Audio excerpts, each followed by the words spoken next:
me llamo Nathan, y quiero contarles la historia de un hombre que regresó desde el otro lado del mundo solo para descubrir que toda su vida había quedado hecha pedazos.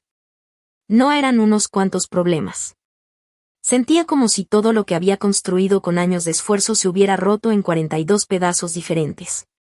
Lo más sorprendente no fue el dolor que sintió al enterarse de todo, sino la forma en que reaccionó.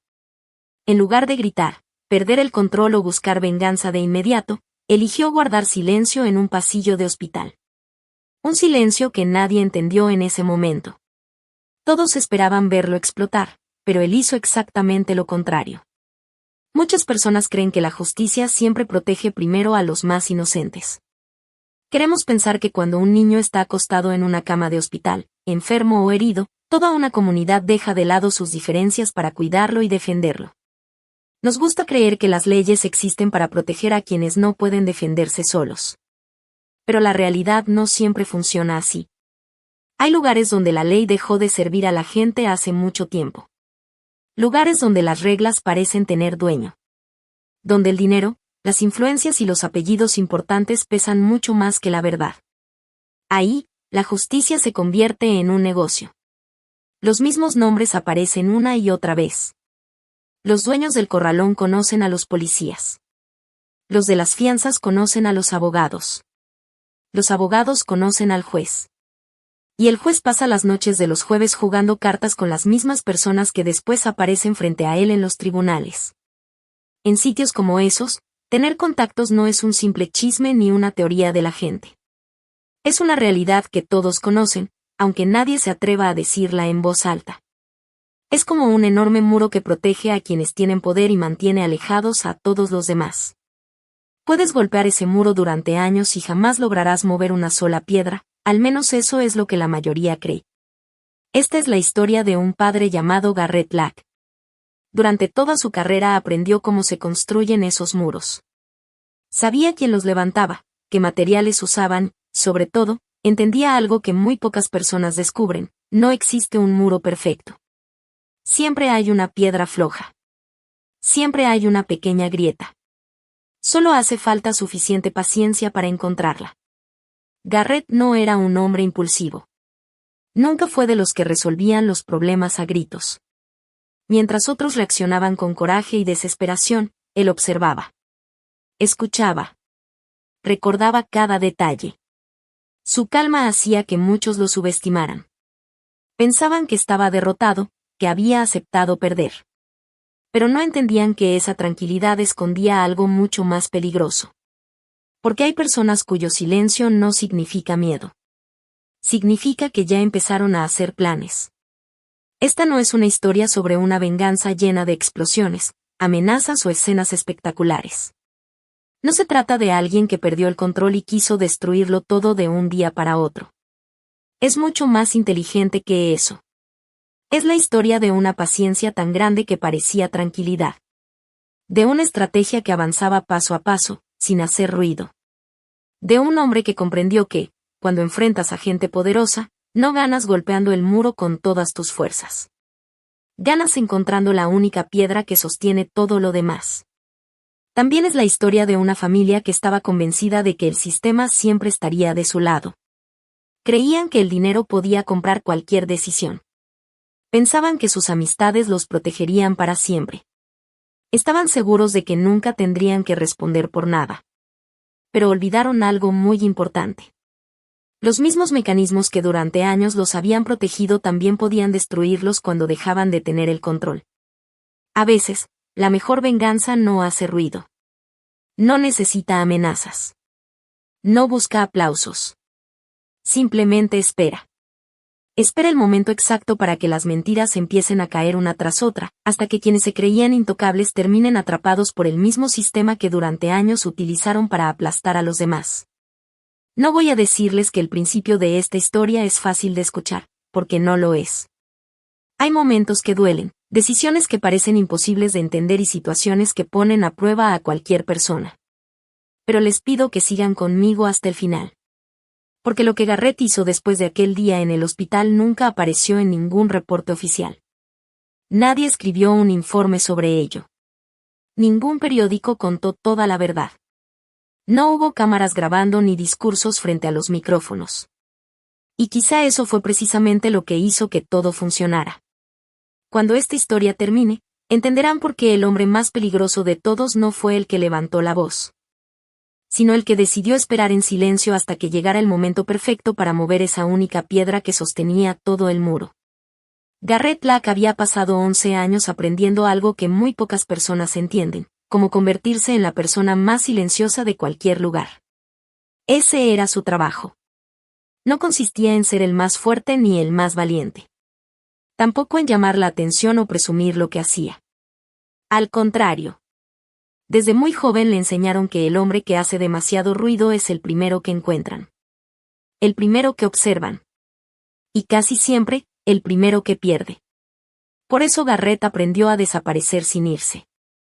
Aprendió a mezclarse con la gente hasta que nadie recordara haberlo visto. A caminar sin hacer ruido. A escuchar mucho más de lo que hablaba. Mientras otros querían demostrar de lo que eran capaces, él prefería pasar desapercibido. Con el tiempo, el silencio dejó de ser una herramienta. Se convirtió en parte de su forma de ser.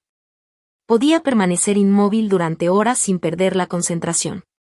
Si era necesario, aguantaba 9 horas completas sobre la azotea de un edificio, bajo un viento helado, sin moverse más de lo indispensable. Sabía esperar. Sabía observar. Había aprendido que las respuestas casi nunca aparecen rápido. Hay que dejar que lleguen solas.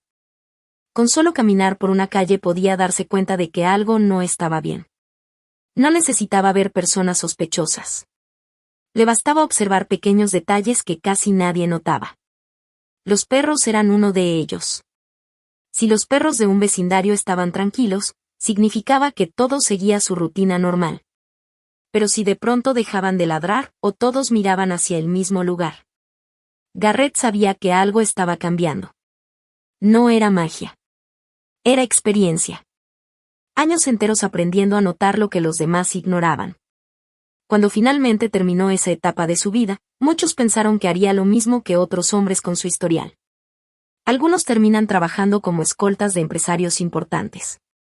Otros se convierten en consultores de seguridad. Hay quienes entrenan policías o trabajan para compañías privadas. Pero Garrett no quería seguir viviendo rodeado de armas, conflictos o personas poderosas. Lo único que deseaba era una vida tranquila. Así que eligió un trabajo completamente diferente. Se dedicó a escalar. No montañas por diversión, sino enormes estructuras de acero. Fundó una pequeña empresa especializada en trabajos con cuerdas en Creal, un pueblo del condado de Bishop. No era una gran compañía, pero funcionaba muy bien. Tenía 3 camionetas equipadas, un pequeño grupo de escaladores certificados y varios contratos para inspeccionar puentes metálicos, torres de agua y otras estructuras en 4 condados cercanos. Mientras muchos veían únicamente acero oxidado y tornillos gigantes, Garrett veía historias. Cada puente tenía una personalidad distinta. Cada torre hablaba a través de sus grietas. A él le gustaba trabajar allá arriba, suspendido a decenas de metros del suelo, donde casi no se escuchaba nada más que el viento. Le gustaba la altura. Le gustaba el silencio. Y sobre todo le gustaba la honestidad de ese trabajo. Una soldadura agrietada nunca mentía. Si estaba dañada, lo estaba. No fingía estar en buen estado. No ocultaba la verdad. Las estructuras no tenían orgullo. No tenían intereses. No intentaban engañar a nadie. Solo mostraban exactamente cómo estaban. Y Garrett prefería eso antes que tratar con personas. Porque las personas sí saben mentir. Las personas sonríen cuando están planeando hacer daño. Prometen cosas que nunca cumplirán. Dicen una cosa mientras hacen otra completamente diferente. El acero, en cambio, siempre decía la verdad. Fuera del trabajo existía alguien que era el centro de toda su vida. Su hijo Asa. Tenía apenas 6 años. Era un niño curioso, tranquilo y con una imaginación enorme. Le encantaba dibujar aviones. Pero nunca hacía aviones normales. Siempre les agregaba demasiadas alas. 5, 6, 8, las que se le ocurrieran. Cuando Garrett le preguntaba por qué todos sus aviones tenían tantas alas, Asa respondía muy serio. Porque así nunca se caen. Esa respuesta siempre lograba hacerlo sonreír. Guardaba todos esos dibujos en una caja de cartón dentro del closet. Decía que algún día, cuando Asa fuera grande, se los enseñaría para que recordara cómo veía el mundo cuando todavía todo parecía posible. Pero antes de convertirse en padre, Garrett había sido esposo. Y ese era un recuerdo que todavía le dolía demasiado. Su esposa se llamaba Dana. 14 meses antes, una mañana cualquiera, estaban desayunando juntos. Era un día completamente normal. Habían hablado de la escuela de Asa, de unas compras que necesitaban hacer y de un puente que Garrett tenía que revisar esa semana. Nada hacía pensar que esa mañana cambiaría sus vidas para siempre.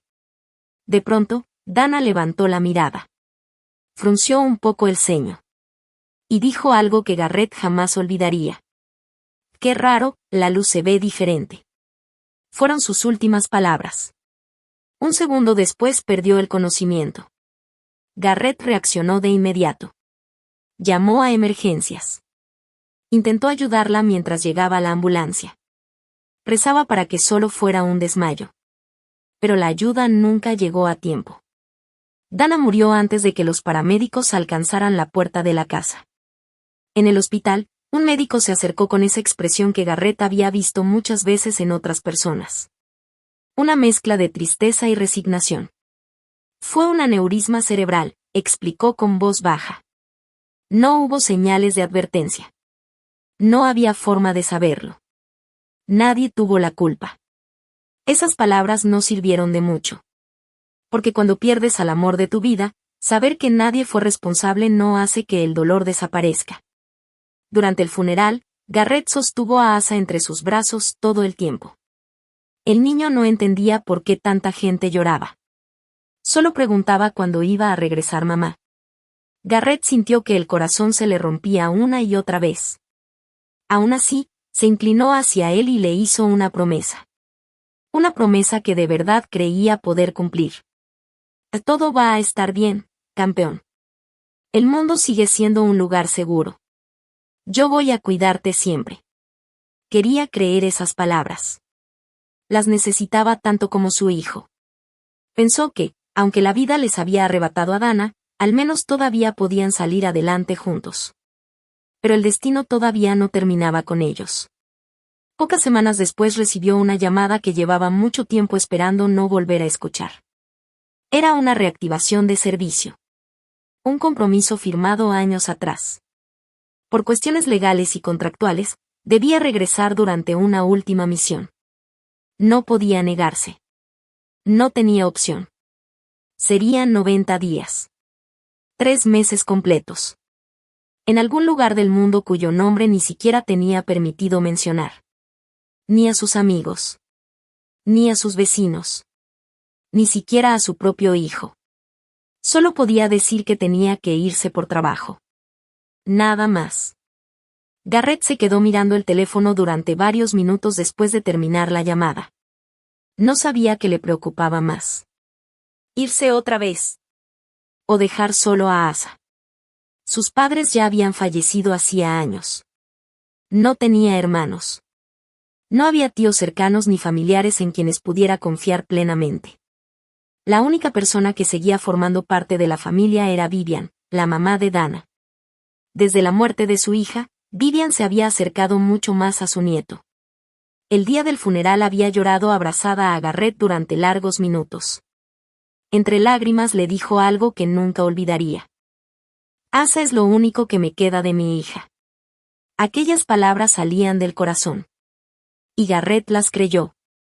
Semanas después, cuando supo que tendría que marcharse durante esos 90 días, Vivian fue la primera en ofrecer ayuda. Le tomó las manos con cariño. Lo miró directo a los ojos.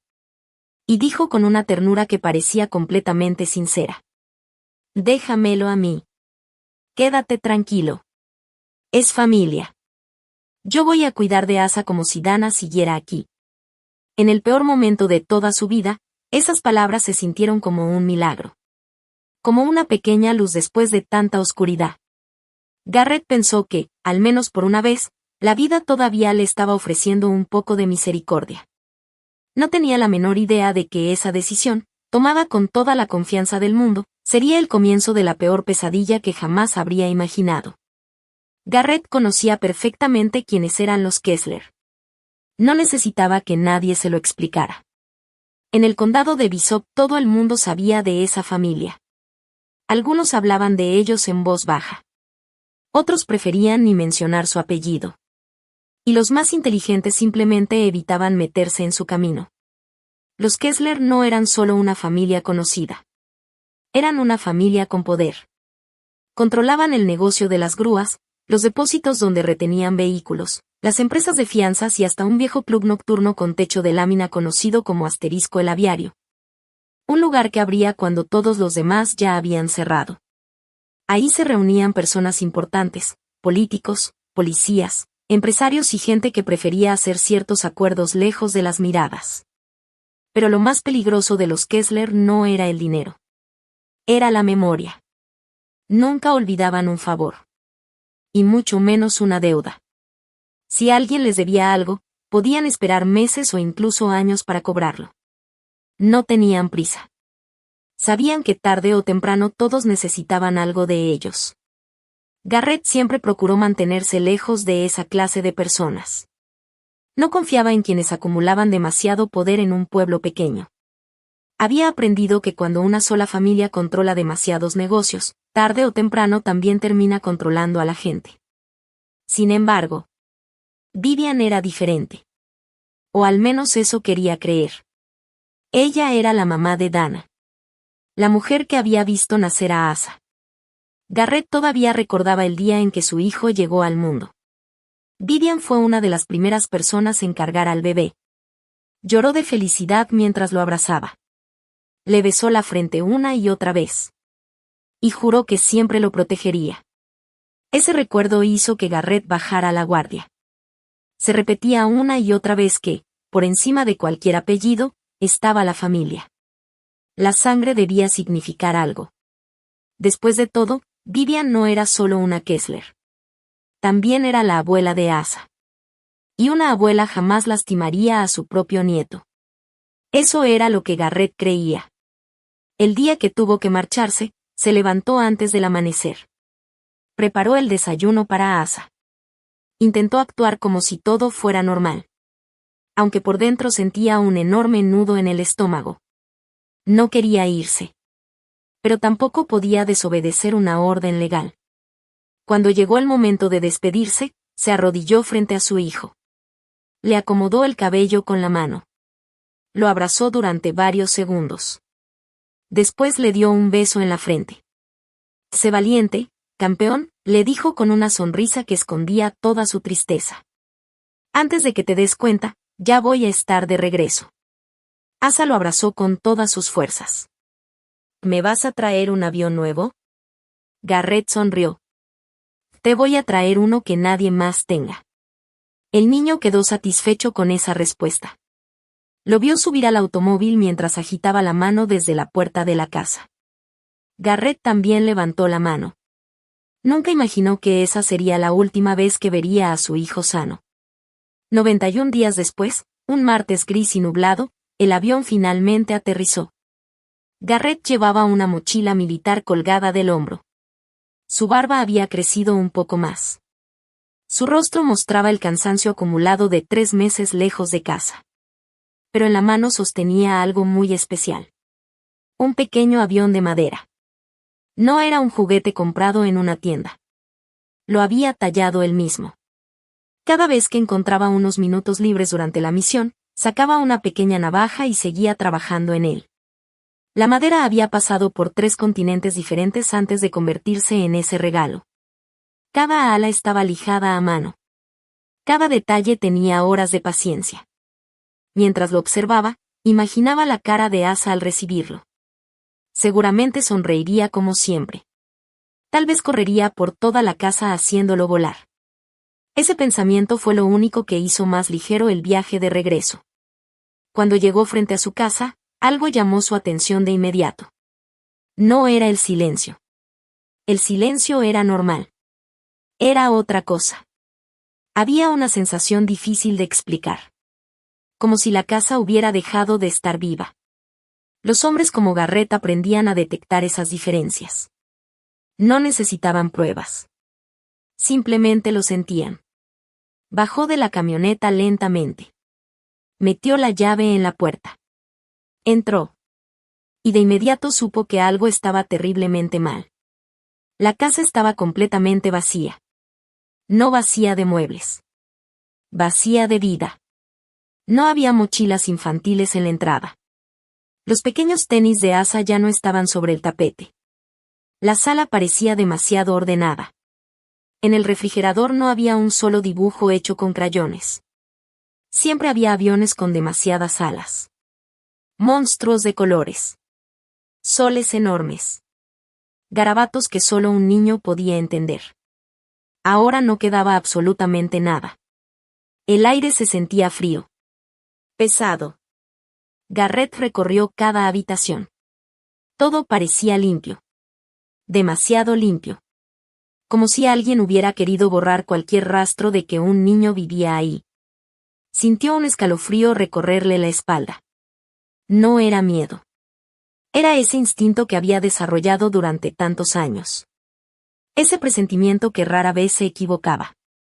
Cuando salió nuevamente al porche, notó movimiento al otro lado de la calle. La señora Pruitt, una vecina que llevaba décadas viviendo ahí, acababa de verlo llegar. Comenzó a caminar hacia él.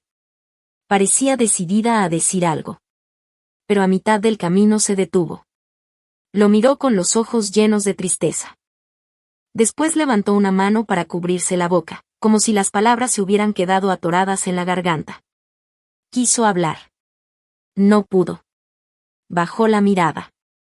Dio media vuelta. Y regresó lentamente a su casa sin decir una sola palabra. Ese silencio le confirmó a Garrett que todo era mucho peor de lo que imaginaba. Subió de nuevo a la camioneta. Ni siquiera perdió tiempo haciendo llamadas. Solo encendió el motor. Condujo directo al hospital del condado de Creal. 11 minutos después ya estaba entrando por la puerta principal. No recordaría después cómo había llegado tan rápido. Solo sabía que necesitaba encontrar a su hijo. El área de cuidados intensivos pediátricos olía a desinfectante. Ese olor fuerte que parece quedarse pegado a la ropa. También olía a plástico caliente, al de las máquinas que mantienen con vida a los pacientes más delicados. Todo estaba limpio. Demasiado limpio. Una enfermera se acercó para detenerlo. Disculpe, señor, ¿usted quién es? Garrett apenas la miró. Solo respondió 3 palabras. Soy su papá. No levantó la voz. No gritó. No hizo amenazas. Pero había algo en la forma en que lo dijo que hizo que todos entendieran inmediatamente quién era. El pasillo quedó completamente en silencio. La enfermera dejó de hacer preguntas. Simplemente asintió con la cabeza. Y comenzó a caminar. Garrett la siguió. Cada paso parecía durar una eternidad. Finalmente llegaron a una habitación rodeada por paredes de cristal. La enfermera abrió la puerta lentamente. Y Garrett entró. Durante unos segundos.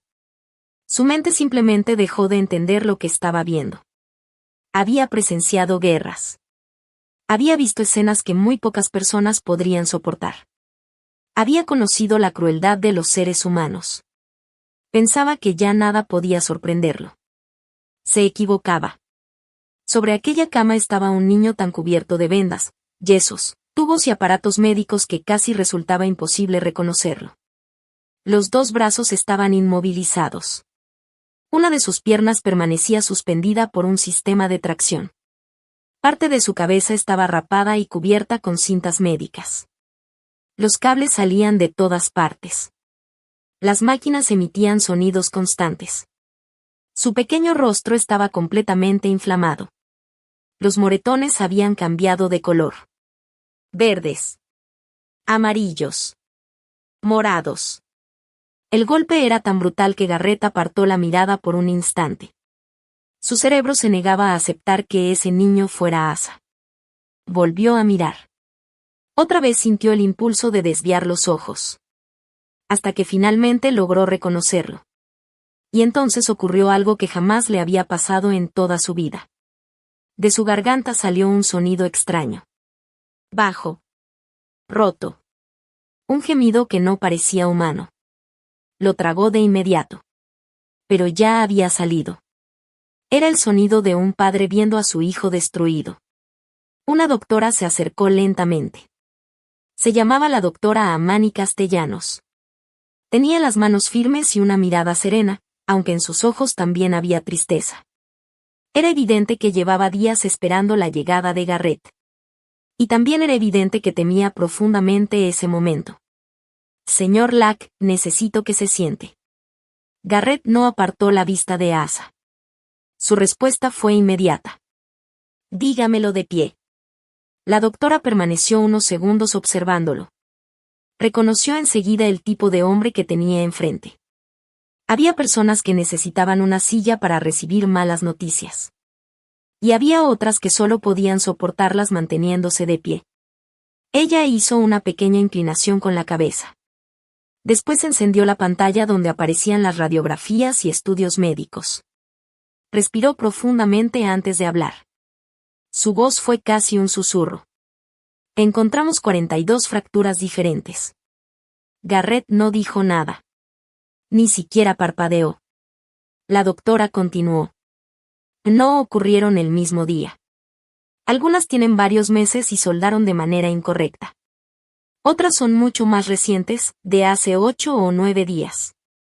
Señaló las imágenes una por una. Tiene costillas fracturadas. Los 2 antebrazos estuvieron rotos. Hay lesiones en las piernas, en la clavícula y en otras partes del cuerpo. Cada estudio confirma lo mismo. No fue un accidente. Fue algo repetido. Durante mucho tiempo. Y alguien permitió que siguiera ocurriendo. En ese instante, Garrett sintió que el mundo entero acababa de romperse frente a él. Pero por fuera. Su rostro permaneció completamente inmóvil. Porque había aprendido, muchos años atrás, que el silencio más peligroso siempre llega justo antes de que alguien descubra toda la verdad. La doctora Castellanos respiró hondo antes de continuar. Sabía que cada palabra que estaba a punto de decir cambiaría la vida de ese hombre para siempre. Miró nuevamente las radiografías. Después volvió a mirar a Garrett. Su voz seguía siendo tranquila, pero ahora tenía un peso mucho mayor. Que esto no fue un solo accidente, señor Lack. El silencio dentro de la habitación se volvió todavía más pesado. Garrett no respondió. Solo seguía observando las imágenes. La doctora señaló varias fracturas en la pantalla. Mire esto con atención. Estas fracturas tienen diferentes tiempos de evolución. Algunas ya empezaban a soldar cuando aparecieron otras nuevas. Hay huesos que cicatrizaron mal porque nunca recibieron el tratamiento adecuado. Después volvieron a romperse otras partes del cuerpo. Cambió la imagen. Luego otra. Y otra más. Observe estas fracturas en espiral. Señaló una de las radiografías. Este tipo de lesión normalmente ocurre cuando alguien tuerce un brazo o una pierna con mucha fuerza. No suele aparecer en una caída común. Garrett seguía completamente inmóvil. La doctora continuó. Cuando vemos un patrón como este, fracturas en distintas etapas de recuperación, lesiones repetidas, golpes distribuidos en diferentes zonas del cuerpo. Hizo una pausa. Le costó trabajo pronunciar las siguientes palabras. Sabemos que el daño ocurrió poco a poco. Muy lentamente. Durante semanas. Tal vez durante meses. No fue un momento de mala suerte. Fue algo constante. Algo repetido. Alguien lastimó a su hijo una y otra vez. Y esa persona sabía exactamente cómo hacerlo. Garrett levantó la vista. La doctora sostuvo su mirada. Quien hizo esto conocía perfectamente qué partes del cuerpo podían ocultarse debajo de la ropa. Sabía dónde golpear. Sabía dónde romper. Sabía qué zonas casi nadie revisa durante un examen normal. No eran lesiones al azar. Había intención. Había método. Había experiencia. Por primera vez desde que había llegado al hospital, Garrett sintió que las piernas dejaban de responderle. Sin hacer ruido, estiró la mano hasta encontrar el respaldo metálico de una silla. Lo sujetó con fuerza. Cada vez más fuerte. Tanta fuerza que el metal comenzó a doblarse lentamente. La silla emitió un pequeño crujido. Pero Garrett ni siquiera pareció darse cuenta. Su respiración seguía siendo lenta. Su rostro seguía inmóvil. Solo los nudillos completamente blancos revelaban el esfuerzo que estaba haciendo para mantenerse de pie. La doctora permaneció callada unos segundos. Después abrió otro archivo. Esta vez no eran radiografías. Eran fotografías médicas. Su voz bajó todavía más. Casi parecía un susurro. Hay algo más que necesita ver. Giró lentamente el monitor hacia Garrett. En la pantalla aparecieron los antebrazos de Asa. Durante un instante Garrett pensó que se trataba de manchas. Pero cuando observó con más atención comprendió la realidad. No eran quemaduras accidentales. No tenían la forma irregular que deja un líquido caliente. No eran heridas causadas por una estufa. Ni por un incendio. Todas tenían exactamente el mismo tamaño. La misma forma. La misma profundidad. Círculos casi perfectos. Uno junto a otro. Separados por la misma distancia. Como si alguien hubiera tomado una herramienta caliente. La hubiera presionado contra la piel. La hubiera retirado. Y después hubiera repetido el mismo movimiento. Una vez. Otra vez. Y otra. Con una precisión escalofriante. No existía ninguna posibilidad de que aquello hubiera sido un accidente. Cada marca había sido hecha deliberadamente. Garrett observó aquellas fotografías durante mucho tiempo. No apartó la vista. Ni siquiera pestañeó. Su mente intentaba aceptar algo que su corazón simplemente rechazaba. Alguien había hecho eso. Alguien había tenido tiempo suficiente para repetir ese mismo acto una y otra vez sobre un niño de apenas 6 años. La doctora rompió el silencio. Hay otra cosa que también nos preocupa mucho. Garrett siguió mirando la pantalla. Ella continuó hablando con enorme cuidado. Hace aproximadamente 3 semanas. Asa dejó de hablar. No dijo una sola palabra más. Ni con las enfermeras. Ni con los médicos. Ni con los psicólogos. Nada. Solo guarda silencio. La doctora bajó la mirada. Era evidente que no estaba segura de cómo continuar. Todavía no sabemos si ese cambio se debe al golpe que recibió en la cabeza. Hizo una pausa. Después terminó la frase con enorme dificultad. Bossy simplemente dejó de hablar por todo lo que vivió. Las últimas palabras casi no se escucharon. Garrett permanecía inmóvil. Miraba las fotografías como si intentara memorizarlas. Cada quemadura. Cada cicatriz. Cada detalle. No parecía un padre observando a su hijo. Parecía un investigador reuniendo pruebas. Un hombre acostumbrado a no olvidar absolutamente nada. Pasaron varios segundos antes de que hablara. Cuando finalmente lo hizo, su voz había cambiado por completo. Ya no había tristeza. Ni desesperación. Ni siquiera rabia. Era una voz completamente plana. Fría. Controlada. La misma voz que usaba muchos años atrás, cuando trabajaba en misiones de las que jamás podía hablar. Una voz que aparecía únicamente cuando su mente dejaba de sentir y comenzaba a pensar. Miró a la doctora. Solo hizo una pregunta. ¿Quién lo trajo al hospital? La doctora respondió de inmediato. Su abuela. Vivian Kessler. Garrett no movió un solo músculo. Esperó. Ella dijo que Asa se había caído por las escaleras del sótano. La habitación quedó completamente en silencio. Garrett simplemente asintió una vez. Muy despacio. Después dio media vuelta. Salió sin decir otra palabra. No preguntó nada más. No gritó. No rompió nada. No amenazó a nadie. Solo caminó por el pasillo. Sus pasos eran lentos. Firmes. Precisos. Hasta llegar a la sala donde esperaban los familiares. Desde la entrada pudo verlos. Vivian Kessler ocupaba el asiento del centro. Como si fuera la reina de una corte. Estaba perfectamente peinada. Con la espalda recta. Una taza de café de papel descansaba tranquilamente sobre una de sus rodillas. No parecía una mujer preocupada por un nieto gravemente herido. Parecía alguien esperando una cita cualquiera. A su alrededor estaban sus 5 hermanos. Los hombres que prácticamente dominaban todo el condado.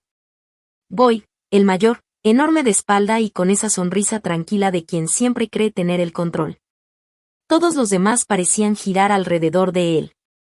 Después estaba Lyle, alto y delgado, incapaz de quedarse quieto. Movía constantemente una pierna y revisaba la puerta cada pocos segundos. Garson ni siquiera levantaba la vista de su teléfono celular. Escribía mensajes como si nada importante estuviera ocurriendo. Tobias era el más escandaloso.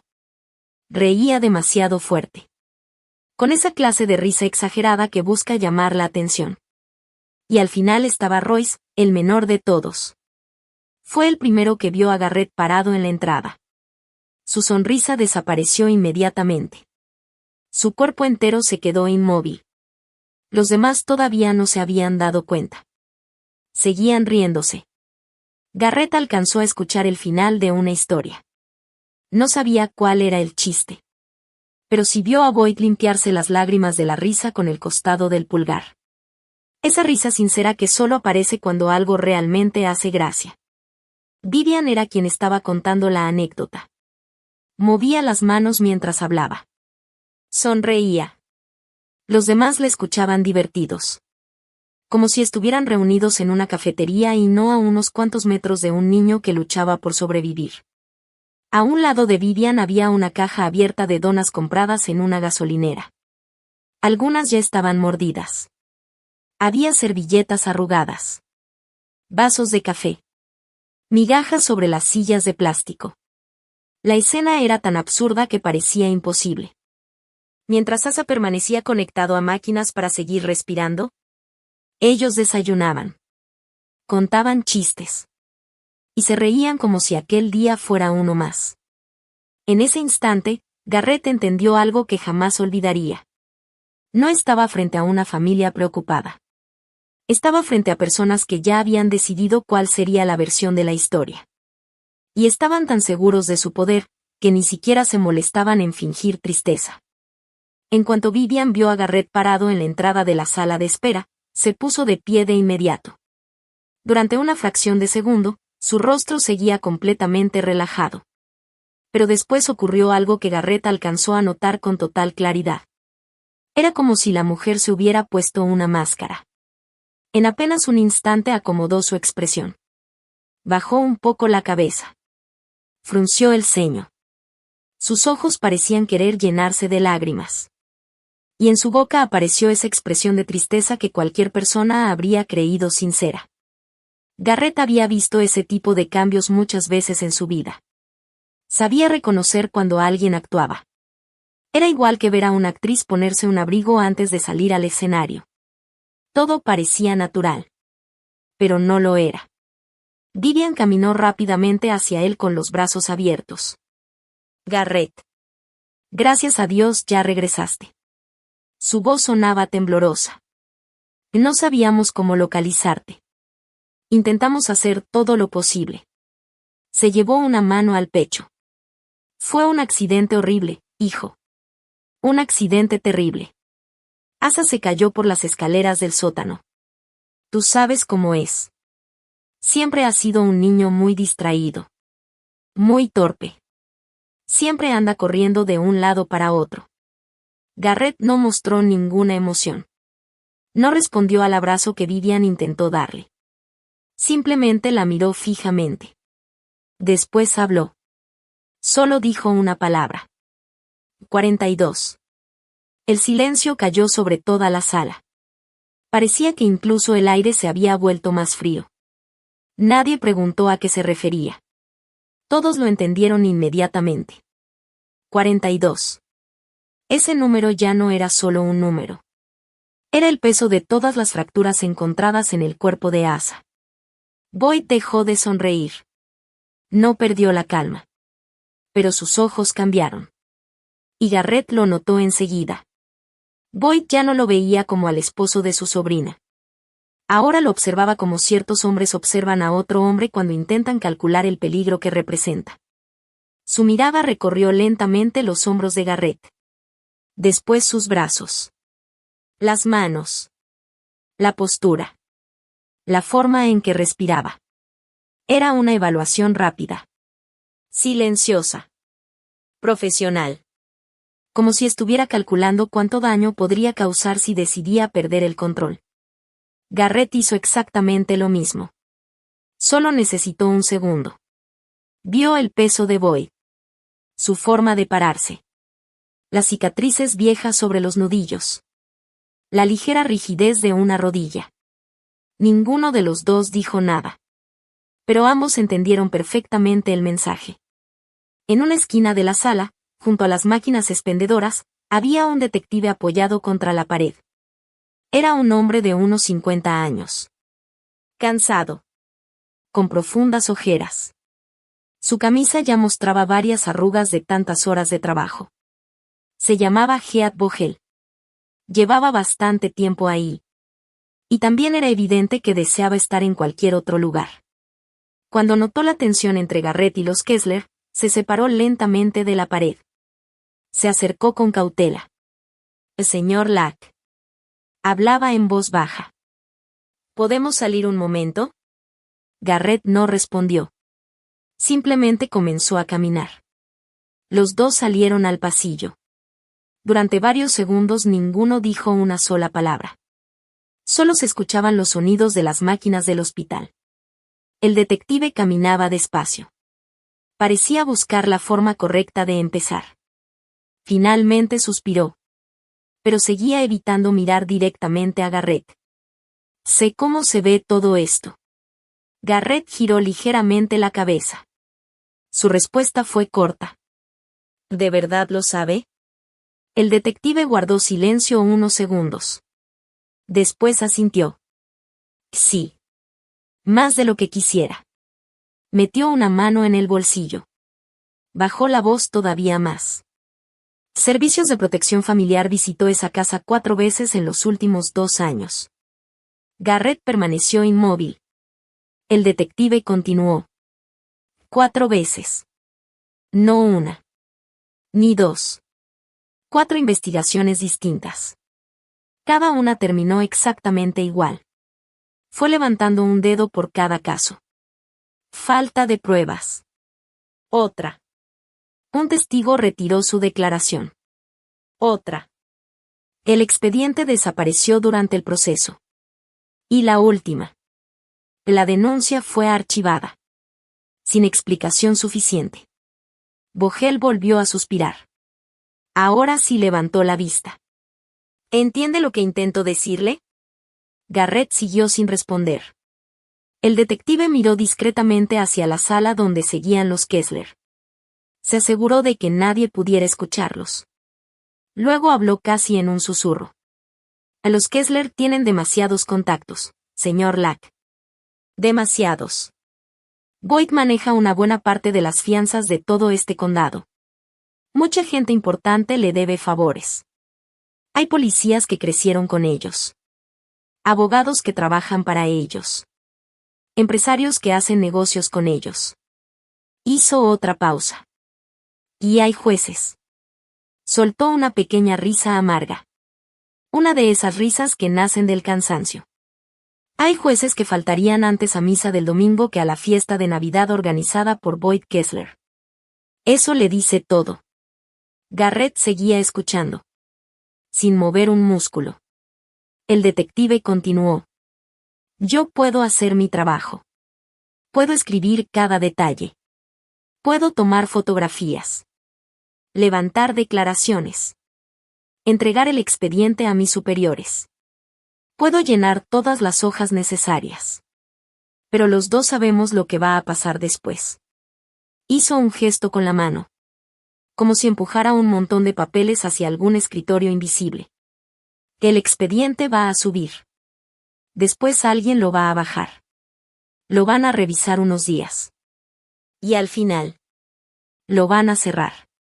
Exactamente igual que cerraron los 4 anteriores. Nada cambiará. Solo habrá una diferencia. Garrett lo observó fijamente. El detective terminó la frase con evidente tristeza. Ellos van a saber que usted fue quien quiso denunciarlos. Eso es todo lo que conseguirá. Guardó silencio unos segundos. Después habló con absoluta sinceridad. Nadie en el condado de Bishop va a presentar cargos contra un Kessler.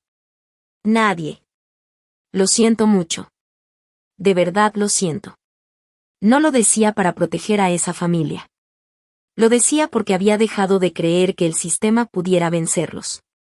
Garrett no respondió enseguida. Miró hacia el fondo del pasillo. Desde ahí todavía alcanzaba a verse la habitación donde permanecía Asa. La pantalla del monitor seguía encendida. Todavía aparecían las fotografías de las quemaduras en los brazos de su hijo. Esos círculos perfectos. La misma distancia. La misma presión. Como si alguien hubiera apoyado una herramienta caliente sobre la piel. La hubiera retirado. Y luego hubiera repetido exactamente el mismo movimiento. Una y otra vez. Sin prisa. Sin miedo. Sin pensar que algún día tendría consecuencias. Garrett permaneció observando aquellas imágenes durante varios segundos. Después volvió a mirar al detective. Y, para sorpresa de Vogel, sonrió apenas un poco. No era una sonrisa de alegría. Era una sonrisa tranquila. Demasiado tranquila. Su voz sonó casi amable. No se preocupe, detective. Está bien. Vogel frunció el ceño. No entendía esa reacción. Garrett continuó. Entonces qué bueno que no regresé para presentar una denuncia. El detective abrió mucho los ojos. Parpadeó confundido. ¿Cómo dice? Garrett negó lentamente con la cabeza. Nada. No es importante. Gracias por salir a hablar conmigo.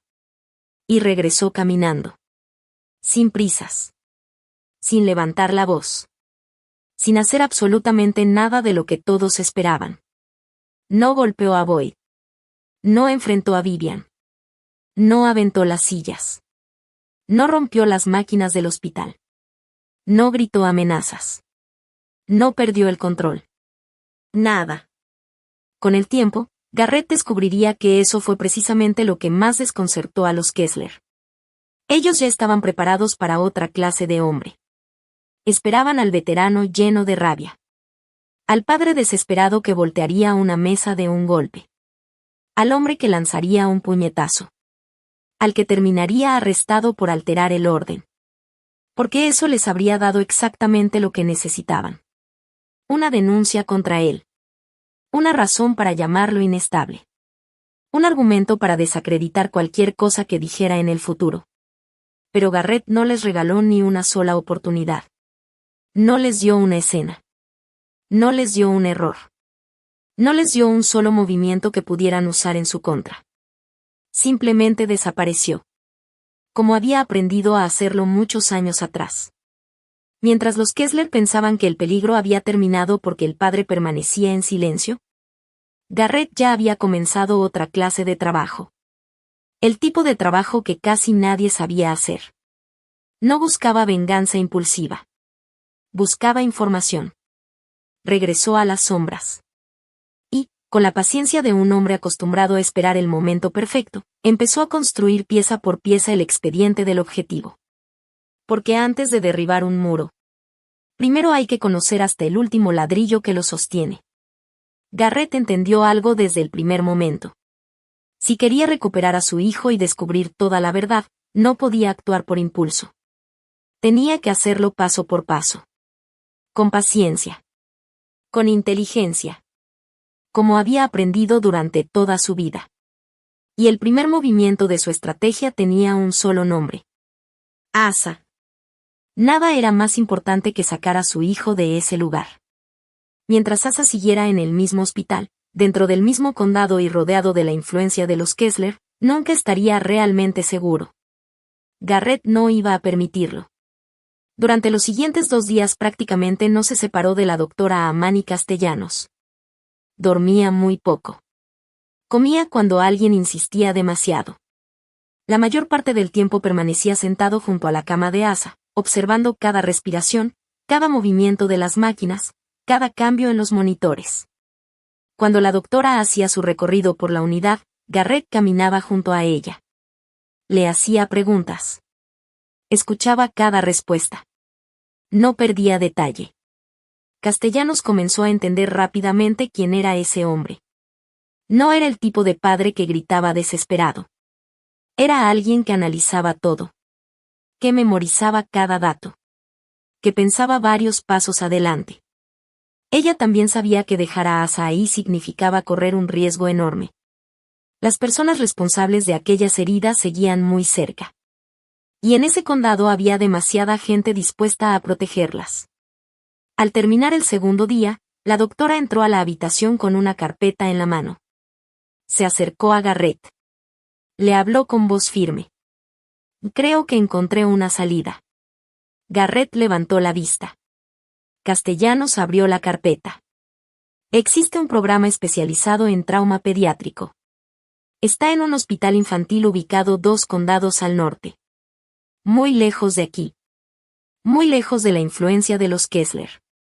Es un equipo acostumbrado a tratar casos complejos de abuso infantil. Hizo una pequeña pausa. Después agregó. Ya firmé personalmente la solicitud de traslado. Garrett sintió que, por primera vez desde su regreso, aparecía una pequeña esperanza. No dijo mucho. Solo respondió. Y gracias, doctora. Ella negó con la cabeza. No me las agradezca todavía. Solo asegúrese de mantenerlo a salvo. Horas después, una ambulancia estaba lista para salir. Los paramédicos acomodaron cuidadosamente a Asa. Cada movimiento debía hacerse con extremo cuidado debido a todas las fracturas. Garrett subió junto a él. No soltó a su hijo ni un instante. Durante todo el camino permaneció sentado a un lado de la camilla. No hablaba. Solo mantenía una mano apoyada sobre la cobija que cubría a Asa. Ni siquiera necesitaba tomarle la mano. Le bastaba sentir que seguía ahí. Que seguía respirando. El trayecto parecía interminable. Las sirenas rompían el silencio mientras avanzaban por la carretera. Garrett observaba por la ventana. No pensaba en el paisaje. Solo esperaba un momento específico. Finalmente apareció el letrero que anunciaba el límite del condado. La ambulancia lo cruzó. Y ocurrió algo muy extraño. Fue apenas una sensación. Muy pequeña. Casi imposible de explicar. Pero una parte muy profunda de su cuerpo, ese instinto que llevaba años manteniéndolo con vida, dejó de estar completamente tensa. Solo un poco. Como si un animal que llevaba días preparado para atacar hubiera relajado apenas los músculos. No era tranquilidad. Todavía no. Pero al menos sabía que, por unos kilómetros, Asa estaba fuera del territorio donde los Kessler controlaban casi todo. Ese fue el primer movimiento. El segundo comenzó al día siguiente. Garrett necesitaba un abogado. No cualquier abogado. Necesitaba a alguien que todavía creyera en la ley. Después de preguntar discretamente a varias personas, todos terminaron mencionando el mismo nombre. Mara Wakefield. Su oficina era tan modesta que muchos ni siquiera la notaban. Estaba ubicada arriba de una vieja ferretería. No había lujos. No había recepcionistas elegantes. Solo una pequeña placa de metal junto a unas escaleras de madera. Pero también tenía otra fama. Una mucho más importante. Decían que Mara Wakefield no estaba en venta.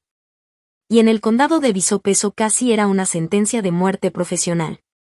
Porque negarse a aceptar favores significaba quedarse sin clientes.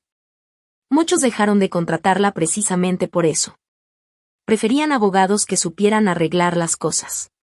Ella jamás aceptó hacerlo. Por eso seguía trabajando en una oficina pequeña.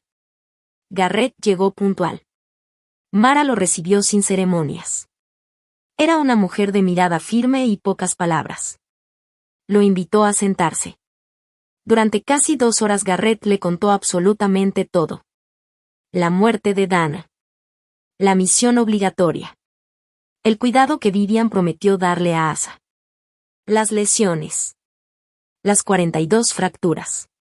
Las quemaduras. Las visitas de servicios de protección familiar. La conversación con el detective Vogel. No exageró nada. No intentó provocar compasión. Simplemente contó los hechos. Mara escuchó todo en silencio. No tomó apuntes. No interrumpió. Ni siquiera parecía sorprendida. Cuando Garrett terminó de hablar, la oficina quedó completamente callada. La abogada abrió lentamente un cajón del escritorio. Sacó una carpeta. Después deslizó un documento sobre la mesa. Garrett lo tomó. Nunca había visto ese papel. Comenzó a leer. Las primeras líneas parecían normales. Pero conforme avanzaba, sintió que el estómago se le cerraba. Era una orden temporal de tutela legal. El documento establecía que Vivian Kessler había sido nombrada tutora legal del menor Asalak. Garrett revisó la fecha varias veces. Pensó que estaba leyendo mal. No. La fecha era correcta. Había sido firmado 11 semanas atrás. Exactamente 6 días después de que su avión despegara. Mientras él estaba al otro lado del mundo, alguien ya estaba moviendo todas las piezas. Buscó la firma del juez. Ahí estaba. El mismo nombre que el detective Vogel había mencionado entre las personas cercanas a los Kessler. Garrett dejó lentamente el documento sobre el escritorio. No podía creer lo que tenía enfrente. Mara habló con absoluta calma. Ellos no esperaron a que usted regresara. Todo esto empezó mucho antes. Mientras usted seguía fuera del país. Volvió a señalar el documento. Legalmente ya tenían preparado el terreno. En este momento, hizo una pausa. Sabía que lo siguiente iba a doler. En este momento, según estos papeles, Vivian Kessler tiene más derechos legales sobre Asa que usted. Las palabras quedaron suspendidas en el aire. Garrett permaneció inmóvil. No levantó la voz. No discutió. Solo volvió a mirar aquella fecha. Una y otra vez. Como si intentara descubrir algo escondido entre los números. Mara entrelazó las manos sobre el escritorio. Después habló con enorme sinceridad. Voy a pelear este caso. No pienso rendirme. Pero necesito que entienda exactamente dónde está parado. No podemos cometer errores. Ellos no improvisaron nada. Llevan meses preparando esto. Quizá años. Comenzó a enumerar cada pieza del plan. Las denuncias que nunca prosperaron. Los moretones que nadie investigó. Las visitas de protección familiar que terminaron archivadas. La tutela legal obtenida mientras usted estaba lejos. Los contactos en los juzgados. Los favores políticos. Todo forma parte del mismo rompecabezas. Después lo miró directamente a los ojos. Y estoy segura de que también existe algún expediente donde intentan presentarlo como un hombre emocionalmente inestable. Un veterano de guerra. Alguien que estuvo en operaciones que no puede explicar. Alguien con traumas. Alguien peligroso. Mara dejó muy clara su advertencia. Si entra gritando. Si pierde el control. Si amenaza a alguien. Va a convertirse exactamente en el personaje que ellos ya escribieron para usted. Solo estará confirmando la historia que llevan meses preparando. La oficina volvió a quedar en silencio. Garrett seguía observando la fecha de aquella tutela. 11 semanas. 6 días después de su partida. Demasiado rápido. Demasiado organizado. Todo estaba listo antes de que pudiera regresar. Entonces habló, pero parecía hacerlo consigo mismo. Su voz era apenas un murmullo. No hicieron todo esto solo por dinero. Guardó silencio unos segundos. Después terminó la idea. O al menos, no únicamente por dinero. Algo más había detrás de todo aquello. Algo mucho más grande. Y por primera vez desde que comenzó esa pesadilla, Garrett comprendió que la verdadera razón por la que habían ido tras Asa todavía permanecía escondida. Y hasta descubrirla, no podía permitirse cometer un solo error. Mara levantó la mirada, confundida. ¿Cómo que no fue solo por dinero? Garrett seguía observando la fecha escrita en el documento. Pasó lentamente el dedo sobre el papel. Después habló casi para sí mismo. Piénselo. Levantó la vista. ¿Quién planea quedarse legalmente con un niño apenas 6 días después de que su padre sale del país? Mara permaneció en silencio. Garrett continuó. Si de verdad todo hubiera sido un accidente, nadie habría tenido necesidad de preparar una tutela tan rápido. Eso no se organiza en una semana. Ni en unos cuantos días. Ese tipo de documentos requieren citas, abogados, firmas, conversaciones. Todo eso ya estaba preparado antes de que mi avión despegara. Hizo una pequeña pausa. No. Ellos ya tenían un plan. Y ese plan empezó mucho antes de que yo me fuera. La abogada comenzó a comprender hacia dónde iba su razonamiento. Garrett siguió hablando. Cada palabra sonaba más fría que la anterior. Nadie pelea por la custodia de un niño 6 días después de que su padre sale del país, si piensa lastimarlo por accidente. La oficina quedó completamente en silencio. Mara no encontró nada que responder. Porque tenía razón. Aquello jamás había sido improvisado. Todo estaba preparado desde el principio. Garrett dobló cuidadosamente la copia del documento. La dejó otra vez sobre el escritorio. Después se puso de pie. Y gracias, licenciada Whitfield. Ella también se levantó. Voy a seguir peleando esto en los tribunales. Haré todo el ruido posible. Obligaré al juez a revisar cada documento.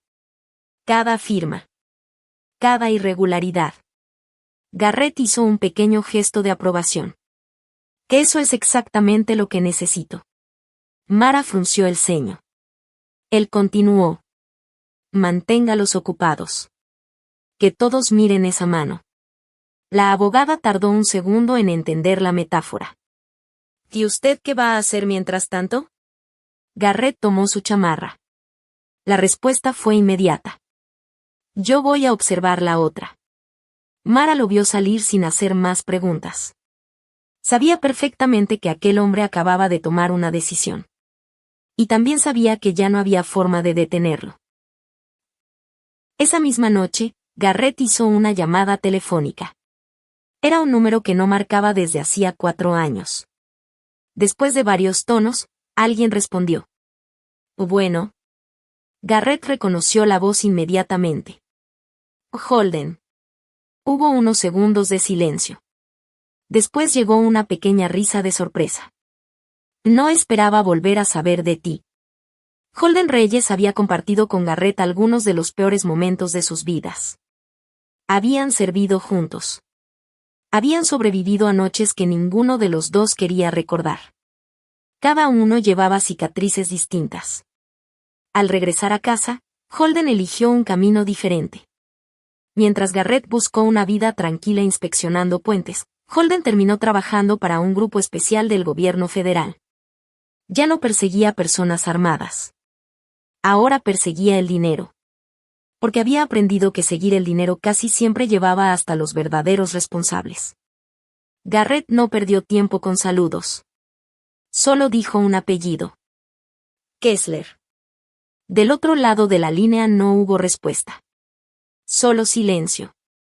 Un silencio largo. Demasiado largo. Finalmente Holden habló. Y su voz ya no sonaba relajada. No tienes idea del problema en el que acabas de meterte. Garrett respondió con calma. Tal vez sí. Holden suspiró. Escúchame con atención.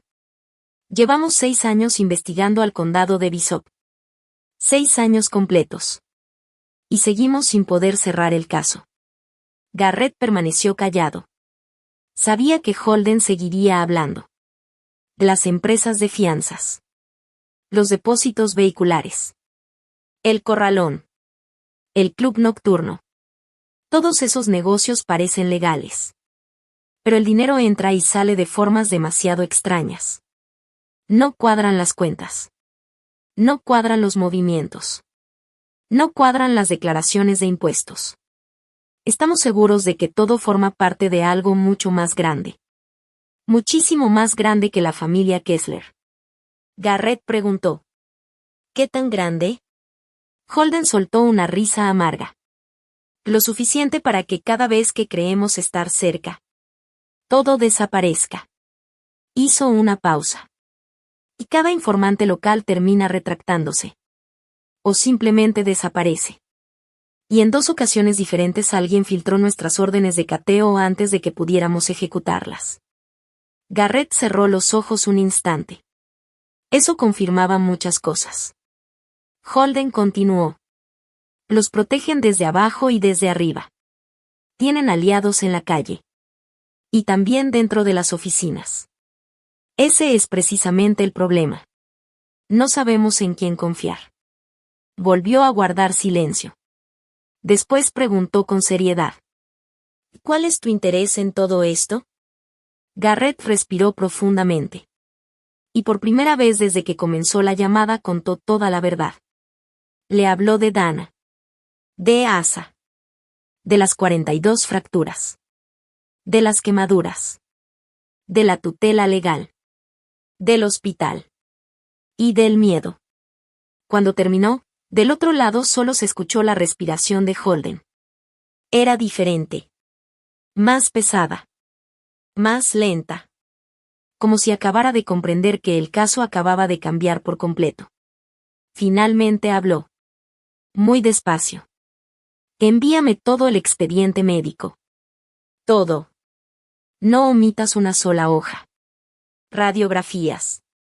Fotografías. Resultados. Informes. Absolutamente todo. Garrett respondió únicamente.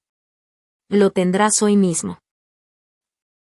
Las 2 semanas siguientes fueron muy diferentes a cualquier investigación oficial.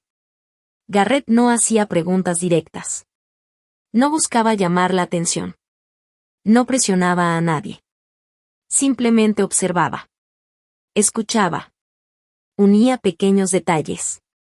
Era exactamente la forma en que había trabajado durante tantos años. Un hilo llevaba a otro. Una respuesta abría 2 preguntas nuevas. Y poco a poco comenzó a descubrir algo mucho peor que un simple caso de maltrato infantil. Descubrió un sistema. Todo tenía lógica. Una lógica enferma. Pero lógica al fin. Los Kessler ya habían hecho algo parecido antes. No era la primera vez. Mientras tanto, la doctora Castellanos consiguió autorización para revisar el historial médico completo de Asa. Ahora que el niño estaba en otro condado, varias restricciones desaparecieron.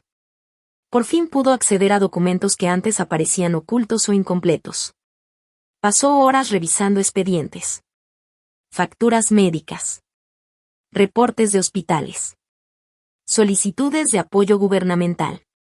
Hasta que encontró algo. Algo que la obligó a dejarse caer sobre la silla. Porque ya no podía creer lo que estaba viendo. Comenzó a ordenar todos los documentos por fecha. Entonces apareció un patrón. Durante años, los Kessler habían presentado reclamaciones al seguro médico. Solicitudes por discapacidad. Apoyos económicos para menores con necesidades especiales. Subsidios del gobierno. Ayudas sociales. Todo relacionado con niños lesionados. Las cantidades eran enormes. Cada lesión generaba nuevos pagos. Cada fractura significaba otra consulta. Otra cirugía. Otro tratamiento. Otro cheque. Pero eso no era todo. Entre los archivos apareció el nombre de otro niño. Cody. Había vivido con los Kessler casi 10 años antes. También acumulaba múltiples lesiones. También había recibido apoyos médicos. También había generado pagos del gobierno. Después cumplió la mayoría de edad. Y desapareció. No existía ningún registro claro sobre su paradero. Era como si jamás hubiera existido. Castellanos sintió un escalofrío. Ya no podía seguir creyendo que todo fuera coincidencia. Cuando Garrett revisó aquellos documentos entendió por fin la verdad. Las agresiones no eran únicamente el resultado de la crueldad de Boyd. Sí. Boyd disfrutaba lastimar a quienes no podían defenderse. Eso era evidente. Pero también existía otro motivo. Uno mucho más frío. Más calculador. Para los Kessler, un niño lesionado era un negocio. Un menor con fracturas generaba consultas médicas. Las consultas producían facturas. Las facturas permitían cobrar seguros. Las discapacidades abrían la puerta a subsidios mensuales. Las historias tristes despertaban compasión. Y esa misma compasión servía para esconder todas las investigaciones anteriores. Mientras la gente sentía lástima por la familia. Nadie imaginaba que esa misma familia era quien provocaba las heridas. Garrett sintió un profundo vacío. Durante varios minutos no pudo hablar. Porque acababa de comprender algo terrible. Asa nunca había sido solamente una víctima. Para los Kessler, era mercancía. Era un activo. Un objeto que producía dinero. Una pieza más dentro de una maquinaria construida para explotar a los más vulnerables. Pero todavía había otra persona atrapada dentro de esa casa. Una muchacha de 16 años llamada Frankie Doyle. Era sobrina nieta de los Kessler. Aparentemente la habían recibido para darle un hogar. Eso era lo que todos creían. La realidad era muy distinta. Frankie hacía la limpieza. Preparaba comida. Lavaba ropa. Cuidaba a los niños. Trabajaba desde la madrugada hasta la noche. Siempre en silencio. Siempre obedeciendo.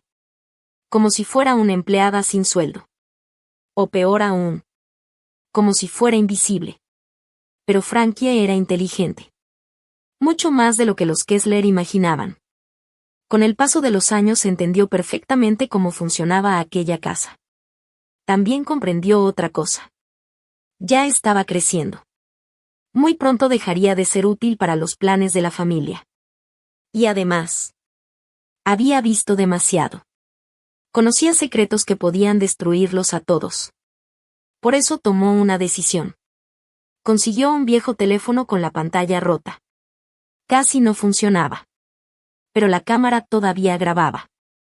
Lo escondió cuidadosamente dentro del forro de su abrigo. Nadie sabía que estaba ahí. Y comenzó a registrar todo. Cada grito. Cada amenaza. Cada golpe.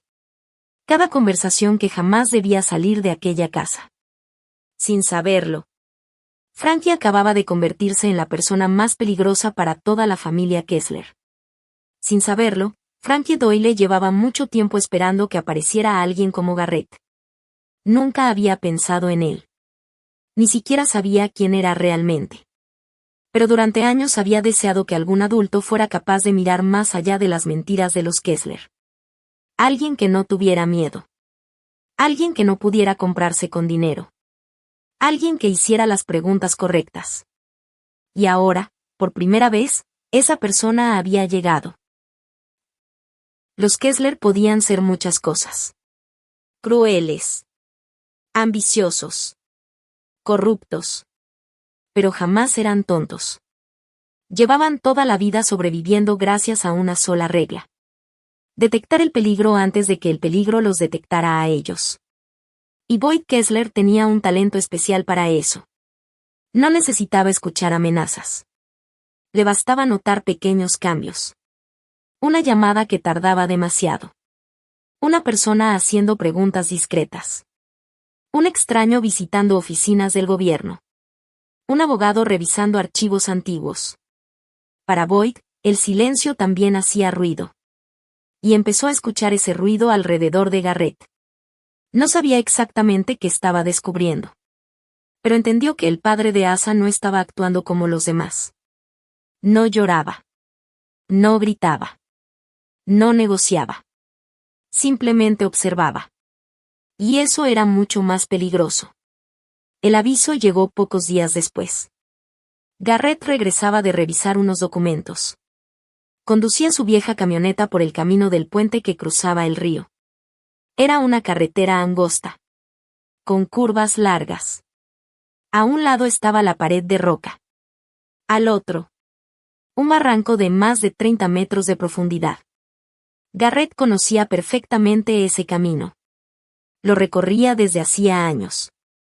Mantenía una velocidad cercana a los 80 kilómetros por hora. Todo parecía completamente normal. Hasta que necesitó frenar. Apoyó el pie sobre el pedal. Y sintió algo extraño. El pedal simplemente se fue hasta el fondo. Sin resistencia. Sin presión. Como si no estuviera conectado a nada. No fue una falla repentina. No hubo un estallido. Ni un ruido metálico. Fue un movimiento demasiado limpio. Demasiado perfecto. Garrett entendió inmediatamente lo que estaba pasando. Los frenos habían desaparecido. La camioneta seguía avanzando directo hacia la curva. Más allá del barandal comenzaba el vacío. Una caída suficiente para matar a cualquiera. Otra persona habría entrado en pánico. Habría intentado girar desesperadamente el volante. O pisar el freno una y otra vez esperando un milagro. Garrett no. Hacía muchos años que le habían enseñado a eliminar el pánico. Cuando la mayoría pierde la cabeza. Él empezaba a pensar con más claridad. Respiró una sola vez. Bajó rápidamente la velocidad usando la transmisión. Metió una marcha más baja. Después otra. El motor comenzó a frenar poco a poco el vehículo. No era suficiente.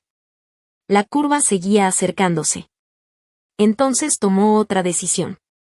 Giró ligeramente el volante hacia la pared de piedra. La camioneta golpeó la roca. El costado comenzó a rasparse con un sonido insoportable. Metal contra piedra. Chispas. Láminas doblándose. El ruido parecía interminable. Pero la fricción empezó a reducir la velocidad. Poco a poco. Metro tras metro. Hasta que finalmente la camioneta quedó completamente detenida. Garrett apagó el motor. Miró hacia adelante. Las llantas delanteras habían quedado a menos de 2 metros del borde del precipicio. Un paso más. Y jamás habría vuelto a ver a Asa. Permaneció sentado varios minutos. No porque tuviera miedo. Sino porque necesitaba pensar. Después bajó de la camioneta.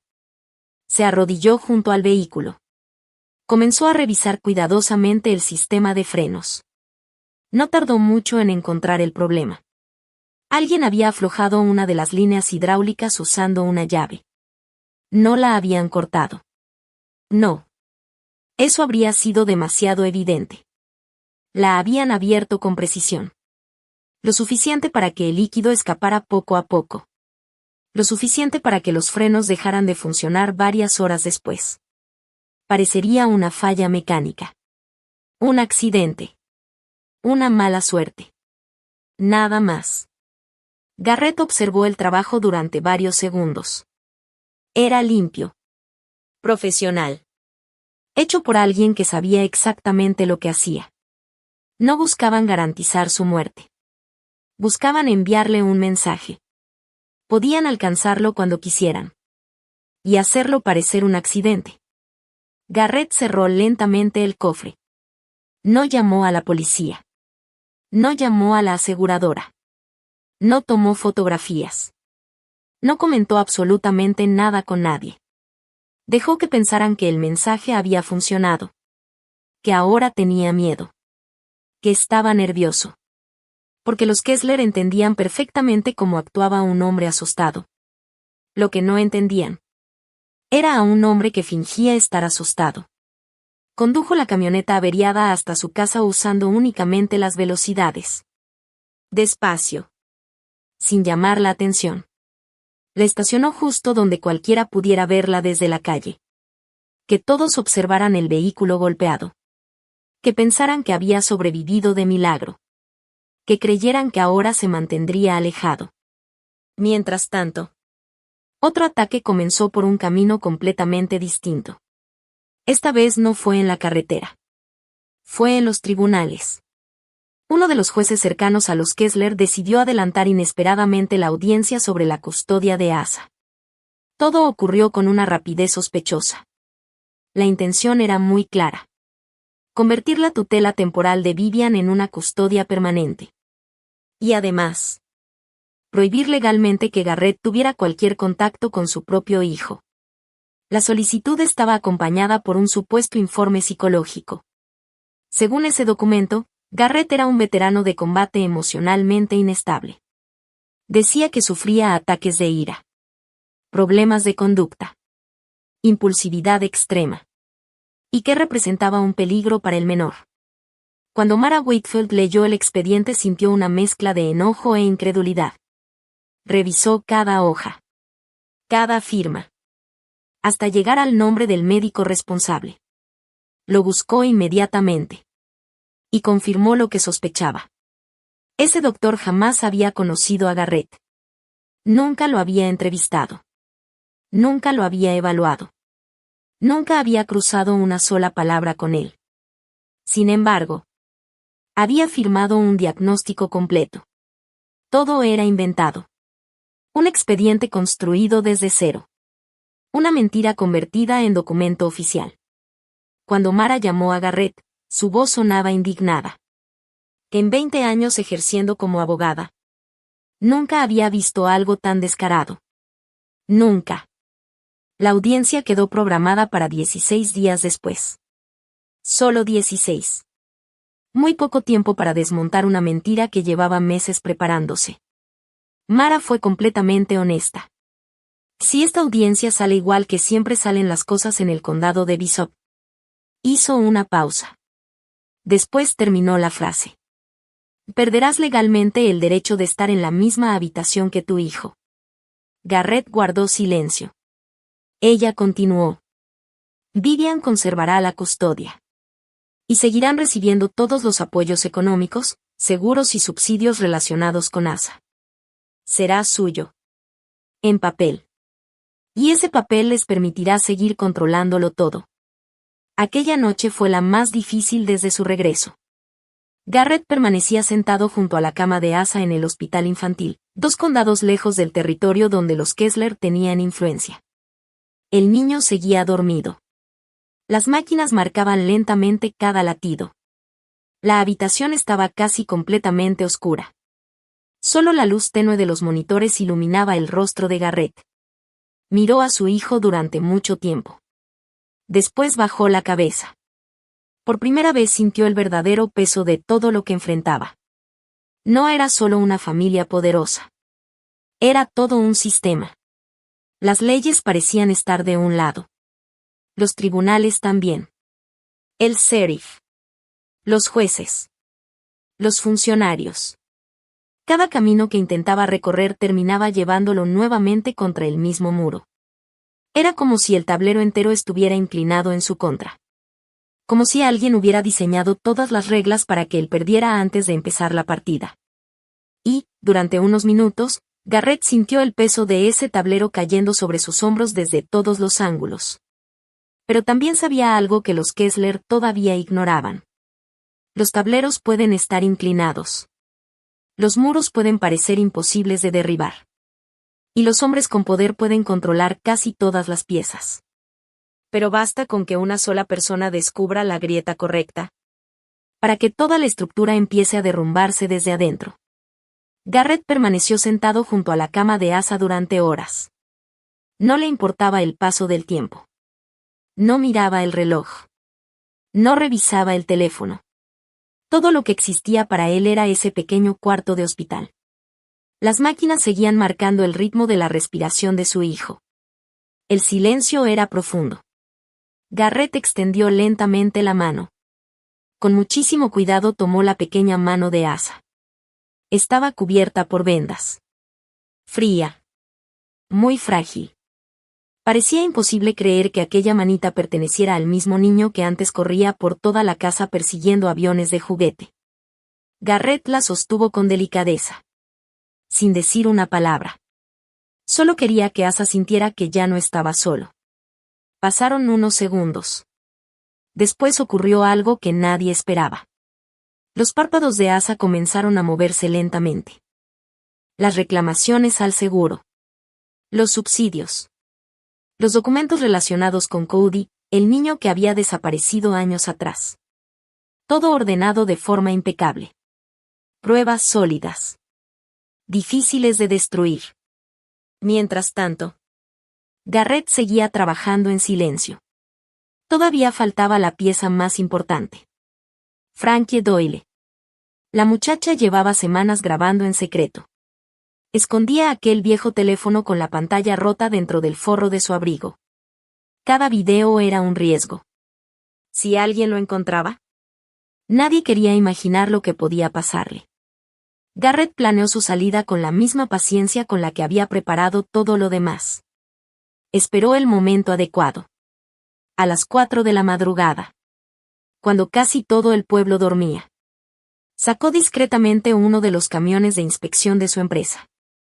Nadie sospechaba de esos vehículos. Eran parte del paisaje. Frankie subió sin hacer ruido. Llevaba únicamente una pequeña mochila. Y el teléfono escondido. Durante todo el trayecto ninguno habló demasiado. Solo necesitaban salir del condado. Cruzar esa línea invisible donde los Kessler dejaban de controlar cada patrulla, cada oficina y cada juez. Cuando finalmente dejaron atrás el límite del condado, Garrett respiró con tranquilidad. Por primera vez, Frankie estaba realmente a salvo. Y también lo estaban las grabaciones. Aquellos videos mostraban exactamente lo que ocurría dentro de la casa de los Kessler. Golpes. Amenazas. Maltratos. Conversaciones. Todo registrado por una testigo que había vivido ahí durante años. Ahora ya no era únicamente la palabra de Garrett contra la de aquella familia. Existían pruebas. Existía una testigo. Existían documentos. Y todo coincidía perfectamente con los propios registros de los Kessler.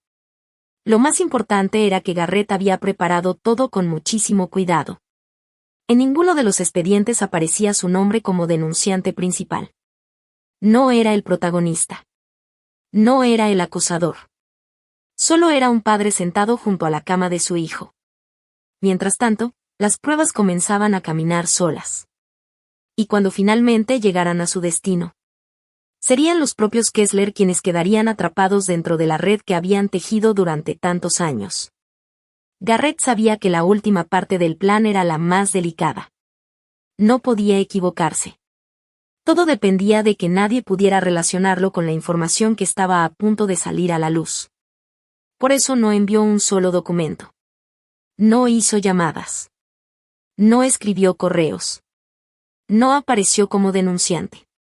Simplemente dejó que las piezas empezaran a moverse por sí solas. La información comenzó a aparecer donde tenía que aparecer.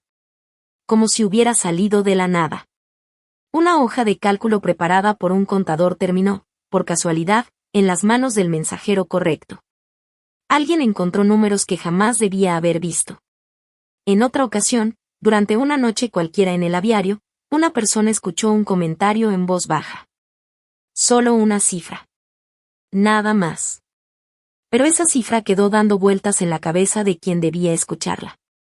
Días después apareció una fotografía. No llegó con remitente. No tenía explicación. Solo mostraba una página del verdadero libro de cuentas de Boyd. El que jamás enseñaba a nadie. No hacía falta enviar un expediente completo. No era necesario señalar culpables. Bastaban unas cuantas piezas. Porque las personas que estaban por encima de los Kessler no confiaban absolutamente en nadie. Siempre verificaban todo por su cuenta. Y eso fue exactamente lo que Garrett quería. Que ellos mismos hicieran las cuentas. Que ellos mismos descubrieran la verdad. Que llegaran solos a la conclusión. Y la conclusión fue devastadora. Boyd Kessler llevaba años robándoles. Había estado ocultando dinero. Había manipulado las ganancias. Y mientras además una investigación federal comenzaba a acercarse, él seguía llenándose los bolsillos. Para la organización, aquello tenía un solo significado. Los Kessler ya no eran un activo. Se habían convertido en un problema. Y los problemas se eliminaban. Garrett no hizo nada más. No llamó a nadie. No presionó. No buscó acelerar los acontecimientos. Regresó al hospital. Se sentó nuevamente junto a la cama de Asa. Puso una mano sobre la cobija que cubría a su hijo. Y esperó. Ahora existían dos fuerzas distintas empujando al mismo tiempo. Por un lado avanzaba la investigación federal. Por el otro, la organización criminal comenzaba a desconfiar de los propios Kessler. Garrett simplemente dejó que ambas fuerzas hicieran su trabajo. Como ocurre con un edificio viejo. Al principio parece imposible derribarlo. Pero cuando el peso encuentra una grieta, todo empieza a venirse abajo mucho más rápido de lo que cualquiera imagina. Y eso fue exactamente lo que ocurrió. Incluso Garrett quedó sorprendido por la velocidad. Los primeros en actuar fueron los hombres que estaban por encima de Boyd. Porque así funcionaba ese mundo. Cuando alguien se convertía en una amenaza, lo abandonaban inmediatamente. Nadie arriesgaba toda la organización por salvar a un solo hombre. De un día para otro, la protección que durante años había mantenido cerradas 4 investigaciones desapareció por completo. Como si nunca hubiera existido. Los teléfonos dejaron de contestarse. Las puertas comenzaron a cerrarse. Los favores terminaron. Uno de los jueces que siempre apoyaba a Boyd presentó un documento de apenas 2 líneas. En él informaba que se retiraba voluntariamente del caso de la custodia de Asa. Sin explicaciones. Sin discursos. Simplemente desapareció del proceso. El segundo juez hizo algo todavía más extraño. Solicitó vacaciones de manera inesperada. Justo cuando más lo necesitaban los Kessler. Nadie entendía qué estaba ocurriendo. Ni siquiera ellos. El candidato a sheriff que había recibido importantes donaciones de Boyd devolvió todo el dinero. La devolución iba acompañada por una carta escrita por sus abogados. Muy breve. Muy fría. No explicaba las razones. Solo regresaba el cheque. Los Kessler comenzaron a llamar a todos sus contactos. Nadie respondía. Intentaron conseguir reuniones. Las cancelaban. Buscaron ayuda. Las puertas permanecían cerradas. Que la máquina que habían construido para destruir la vida de un niño, por fin apuntara hacia ellos mismos. La audiencia por la custodia de Asa sí se llevó a cabo. Pero ya no ocurrió en el condado de Bishop. Y tampoco frente a un juez comprado por los Kessler. Mara Whitfield trabajó en silencio. Sin hacer escándalo. Presentó una solicitud para cambiar la sede del juicio. Argumentó que era imposible tener un proceso justo en un condado donde la familia que pedía la custodia estaba siendo investigada y donde varias de sus propiedades ya habían sido aseguradas por las autoridades federales. El juez aceptó. El caso fue trasladado 2 condados al norte. A un tribunal pequeño. Sencillo. Sin influencias. Sin favores políticos. Sin llamadas telefónicas de último momento. Ahí, por primera vez, la verdad pudo hablar. La doctora Amani Castellanos tomó asiento frente al juez. Con absoluta calma mostró una por una las radiografías de Asa. Explicó las 42 fracturas. Mostró cómo cada una tenía una fecha distinta. Algunas ya estaban soldando. Otras apenas comenzaban a sanar. Eso demostraba que las lesiones habían ocurrido durante muchos meses. No en un solo accidente. Después enseñó las fotografías de las quemaduras. Explicó el patrón. Las marcas. La distancia exacta entre una y otra. Y terminó diciendo algo que dejó la sala completamente en silencio. En ninguna caída por unas escaleras produce lesiones como estas. Nunca. Después llegó el turno de Frankie Doyle. La muchacha todavía hablaba muy bajito. Pero ya no tenía miedo. Contó todo lo que había visto dentro de aquella casa. Explicó por qué había comenzado a grabar. Y mostró los videos que durante tanto tiempo había escondido dentro del forro de su abrigo. Cada grabación confirmaba exactamente lo que la doctora había explicado. Ya no existían dudas. Cuando terminó la audiencia, el juez tardó muy poco en tomar una decisión. La solicitud de Vivian Kessler para obtener la custodia permanente fue rechazada por completo. Pero eso no fue todo. El juez también declaró inválida la tutela temporal. Determinó que había sido conseguida mediante engaños y fraude. Además ordenó enviar el caso a la misma unidad federal que ya investigaba a los hermanos Kessler. Finalmente dictó la resolución que Garrett había esperado desde el primer día.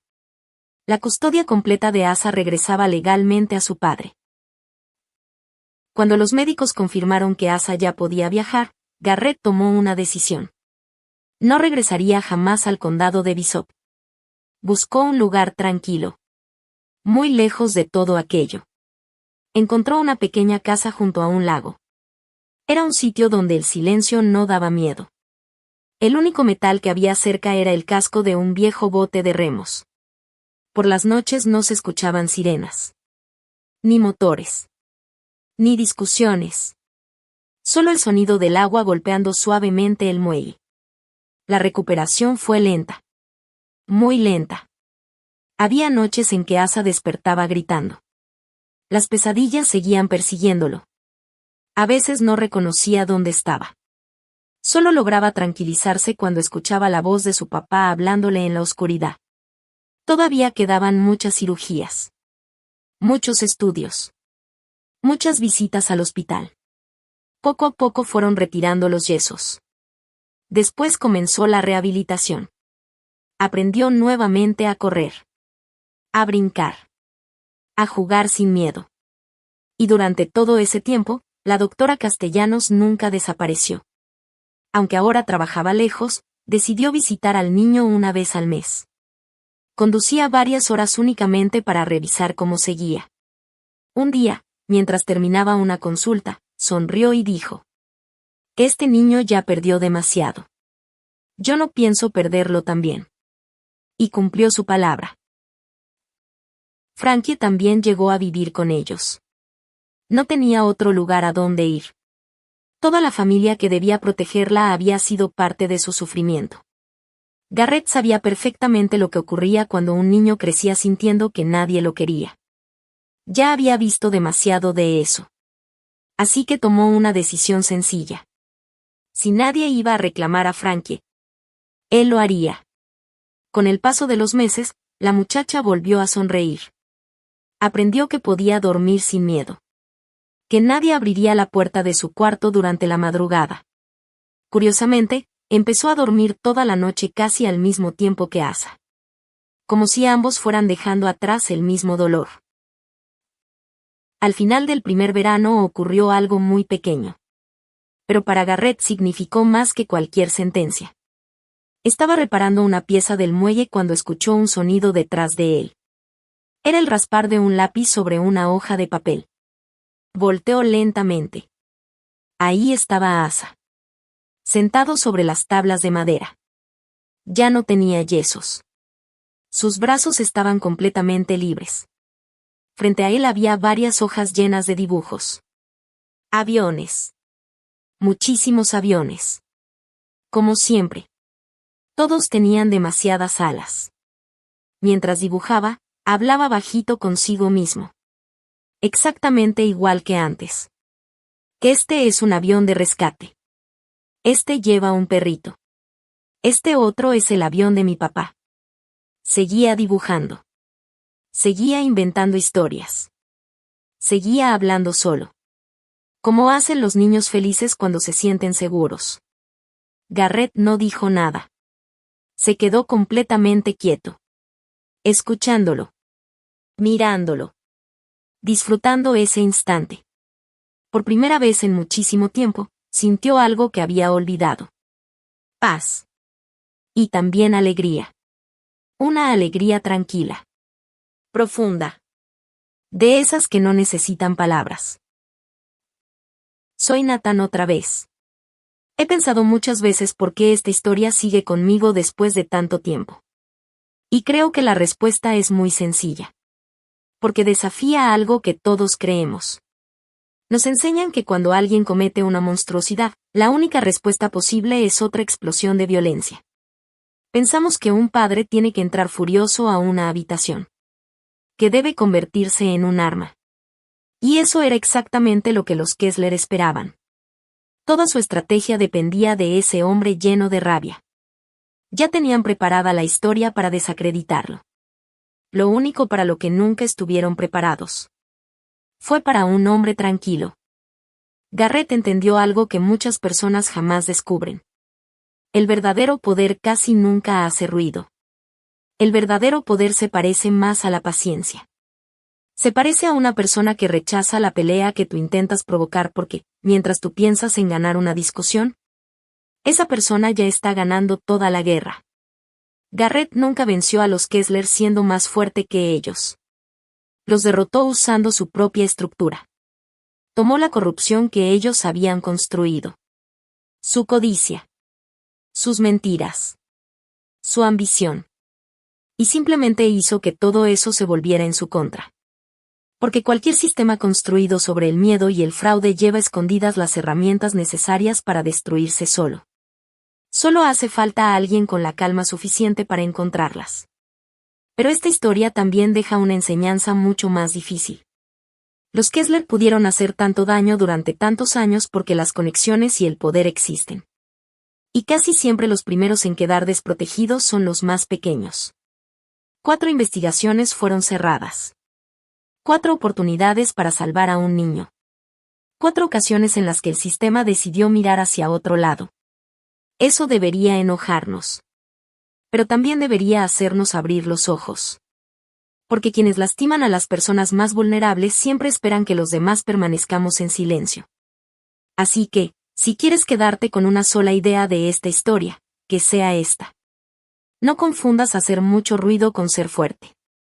Y nunca confundas la calma con la debilidad. A veces, la persona más peligrosa de toda una habitación es precisamente la que no levanta la voz. Porque ya tomó una decisión. Y solo está esperando el momento exacto para que la gravedad haga su trabajo. Gracias por acompañarme hasta el final de esta historia. Cuida a las personas silenciosas. Muchas veces son las que cargan las batallas más grandes. Nos vemos en la próxima historia.